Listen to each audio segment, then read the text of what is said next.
Why do we have more patients these days? Our forefathers were much healthier than the current generation.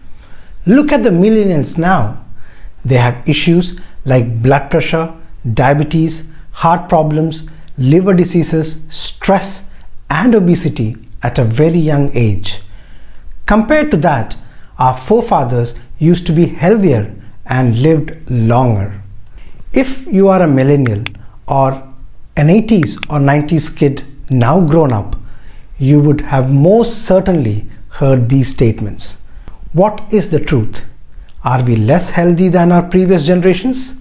Do we fall ill more than our forefathers? If you look around the society, you would see that there is a large number of people who are sick or have some disease or the other. How can we apply science to find out whether this is true? Do watch the full video. We have some important info right at the end.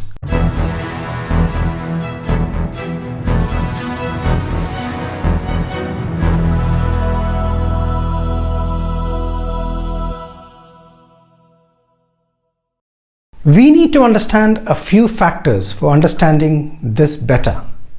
Let us start with the basics of the basic. That is, the difference between a number and a percentage.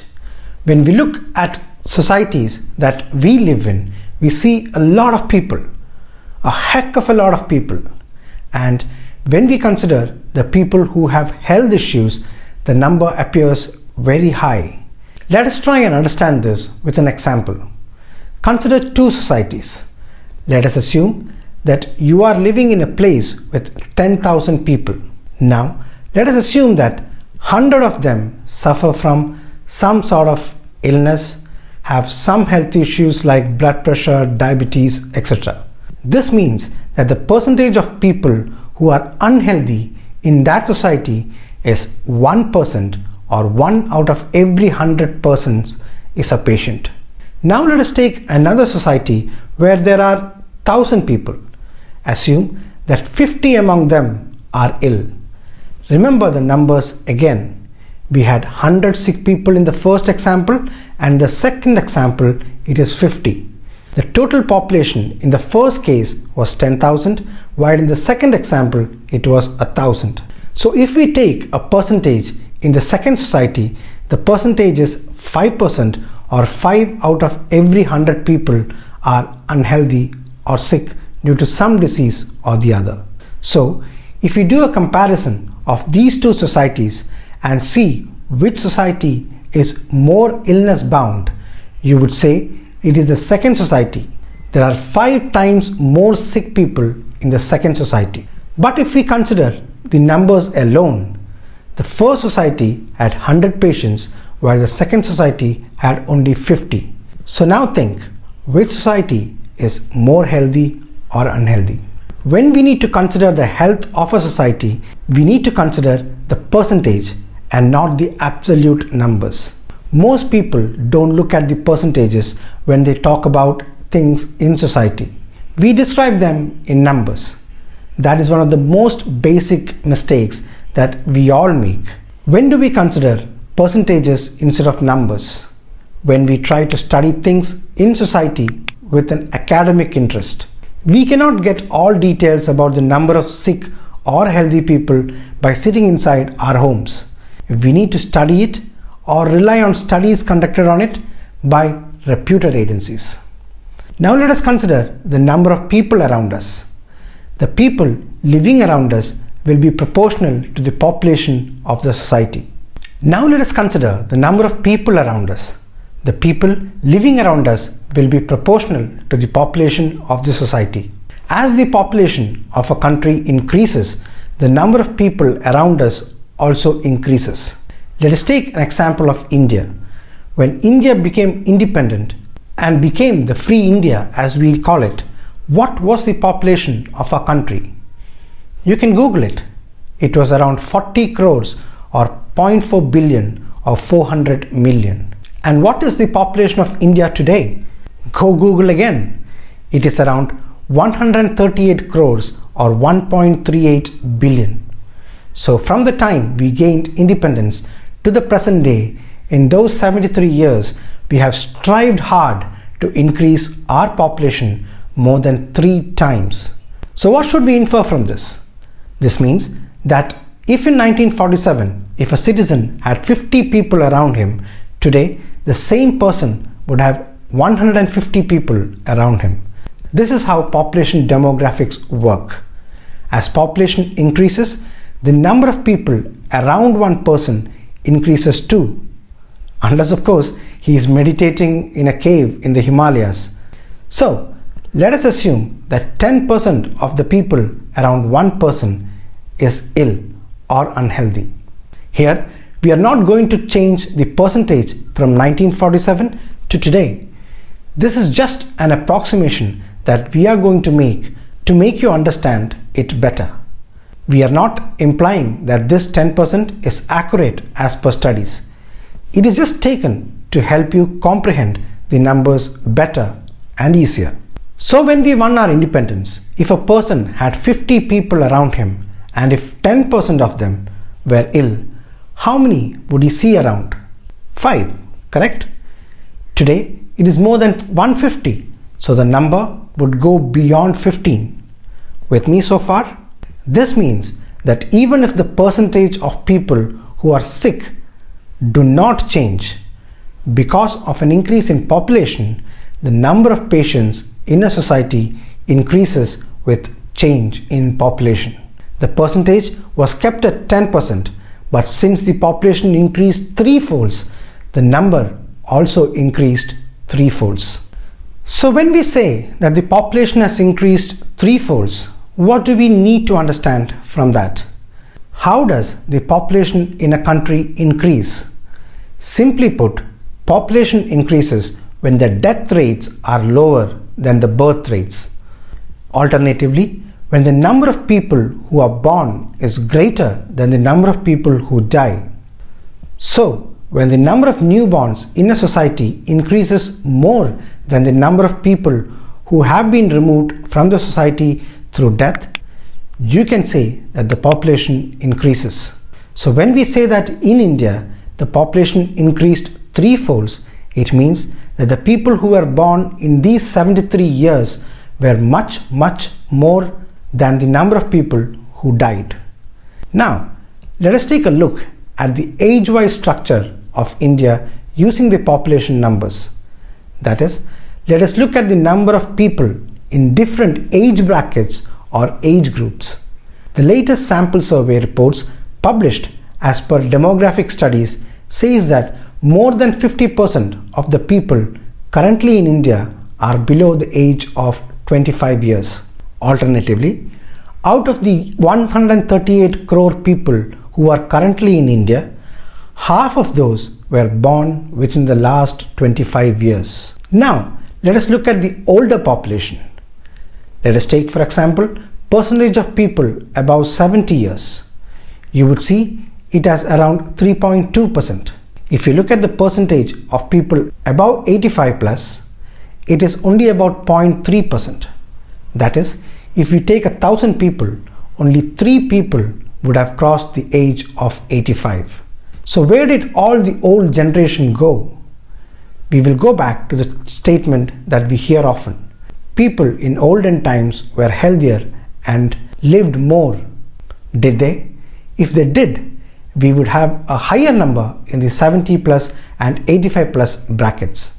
If they lived healthier and longer, shouldn't we see more than 3 per 1,000 people?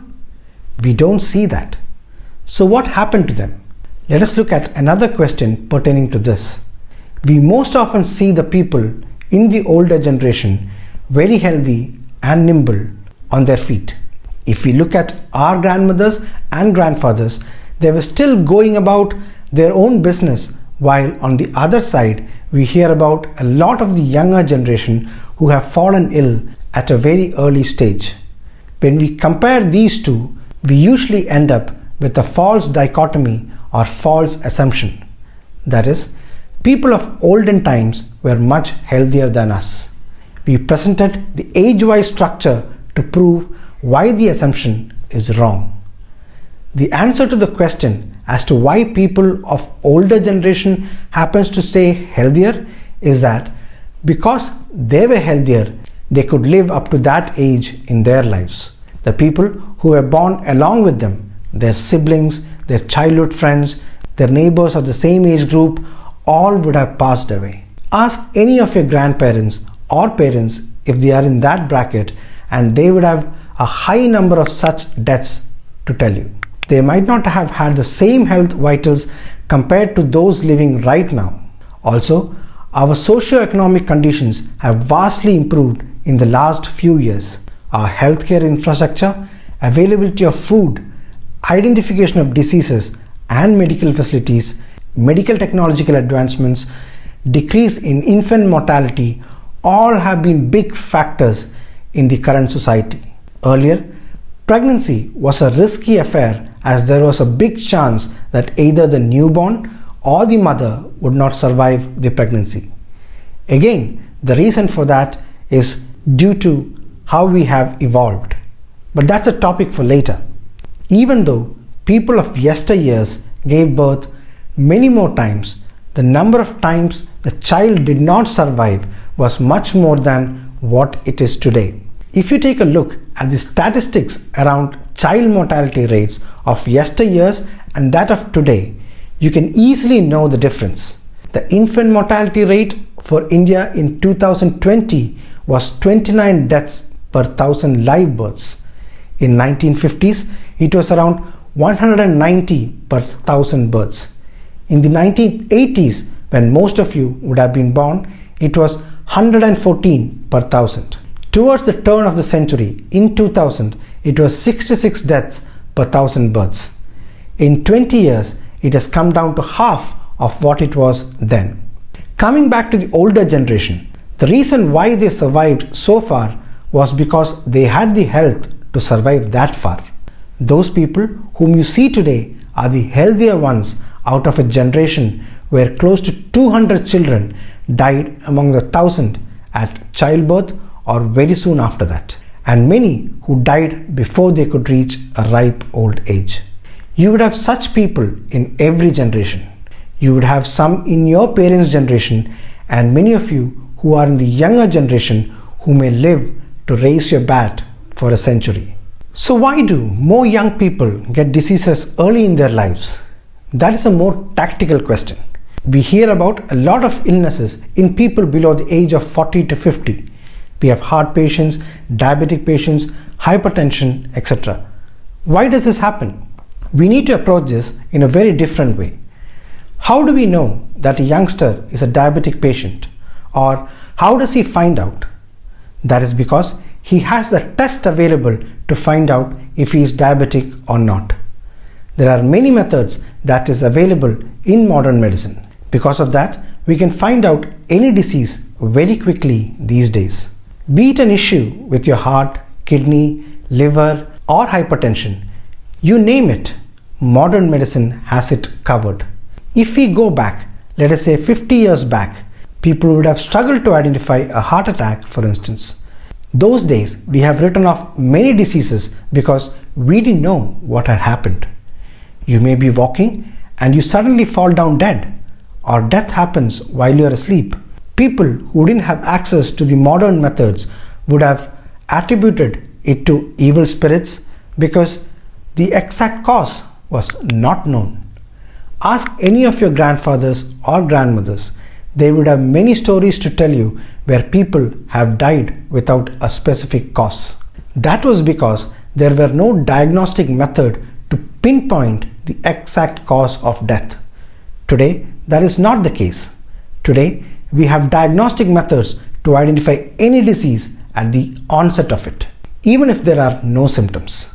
There are many diagnostic methods which are aimed to find even minor changes in the composition of blood, change in hormones and enzymes. There are blood pressure monitors, glucometers, etc., which you can use yourself to monitor changes within your body. Further, the medical tests are a common norm these days. Again, they test for a varied range of body functions which helps to determine if there are any malfunction within your body. Many of you would be undergoing medical tests every year or perhaps more times in a year than that. So detection of diseases is far easier these days due to the advancement of medical technologies. Even if someone dies, we would be able to pinpoint the exact cause of death. Today, we see patients because we have testing methods to find out the disease even if the body has not started to show any symptoms. Around 50 years ago, a person may not know that he had diabetes or hypertension because there were no diagnostic tools to determine that. That does not mean that there were no patients with similar diseases that we see today. There were. It is just that they didn't know it at that time. Another common disease that escaped identification in yesteryears was cancer. Today, we see lots of cancer patients in our society. Cancer has been prevalent in animals since the time the unicellular organisms started to replicate to become multicellular organisms. There has been findings inside Egyptian mummies where there were presence of cancer cells. Also, many cancers happen to manifest its symptoms very late into the disease. So without good diagnostic techniques, they would remain undetected until too late. Even then, we wouldn't know that the person died of cancer. We would attribute it to something else. Yet another critical reason for seeing many patients today is that today many people live with the disease. Consider another hypothetical society where people used to die very soon after getting inflicted with a disease. So in such a society, would you see many patients? The chances of seeing that is very less. The people whom you would be seeing in the society would be the people who are healthy. The others would be lying in peace under the ground. Contrary to this, in a society where people continues to live with the disease, where people just do not die off because they fell sick, societies where people continue to live managing those diseases, the number of sick people would be high. The same thing is happening to our society too. So we need to consider two things. One is for accurate diagnosis of a disease which is there these days, and two, the chances of living with the disease or effective disease management is prevalent these days. So it is quite natural to see an expected high number of patients around us. So to summarize what we have discussed so far, if living in the olden days led to healthier lives, then we should see more number of older people than what we see today. We should have seen a lot more had they all lived healthy lives. We don't see that as per the demographics. And the answer to why do we see a healthy older generation now, that is because they survived because they were among the very few who were healthy enough to survive. And why do we see more patients today? That is because we now have the medical techniques to allow them to survive with the disease, or we now know how to manage the diseases without them succumbing to death. We can also identify and name each diseases due to the advancement of medical science. That is the reason why we see more patients today. One more final word before we bid adieu. We will give you a possible reason why there is a higher number of people with diseases these days. That is mainly due to the changes that has happened in our lifestyles. We have a cute name for it. We call it lifestyle diseases. If you look at the inner parts of your body, it is designed and working in the same way as it did in the earlier generations. No, we are not invoking an intelligent designer here. This is how we have evolved over millions of years. One critical aspect that separates the people today and those of yesteryears is the lifestyles that they had versus what we have today. They had no other way but to work hard in the fields and other areas because there was less automation and transport. Also, they ate very less as food was scarce in those times. Today, our physical activities have decreased, and it is not because we are all lazy. It is because today we have a lot of different and easily accessible modes of transport. We have machines which automate most of the heavy jobs that people of yesteryears were forced to do themselves. Also, the availability of food has tremendously increased in recent years. Also, we live in a much more peaceful life with very little wars, which would have led to a rationing and decrease in the availability of food. Today, we get shelves and shelves of food containing sugar or food rich in carbohydrates, and people are spoiled for choice.